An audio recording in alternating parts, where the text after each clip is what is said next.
Option ट्रेडिंगबद्दल जाणून घेऊया. चला, एकदम सोप्या भाषेत याचे बेसिक गोष्टी समजून घेऊ. बाजार वर गेला किंवा खाली दोन्ही बाजूनी नफा कमावता येतो का?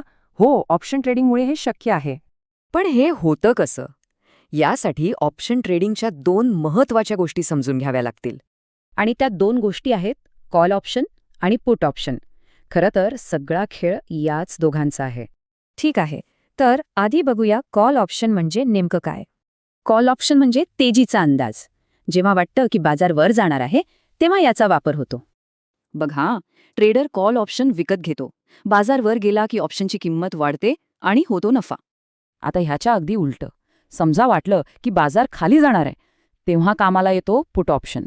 पुट ऑप्शन म्हणजे मंदीचा अंदाज. म्हणजे जेव्हा वाटतं की बाजार खाली जाणार तेव्हा याचा वापर होतो. इथेही तेच. ट्रेडर पुट ऑप्शन विकत घेतो, बाजार खाली आला की ऑप्शनची किंमत वाढते आणि नफा. थोडक्यात काय, बाजार वर गेला तर कॉल ऑप्शनने नफा आणि बाजार खाली आला तर पुट ऑप्शनने. आणि म्हणूनच ऑप्शन ट्रेडिंगला एक पॉवरफुल स्ट्रॅटेजी मानलं जातं. पण थांबा, ही तर फक्त सुरुवात आहे.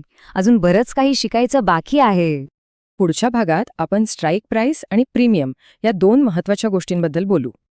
तर मग पुढच्या संकल्पना शिकण्यासाठी तयार रहा, कारण खरा खेळ तर पुढे आहे.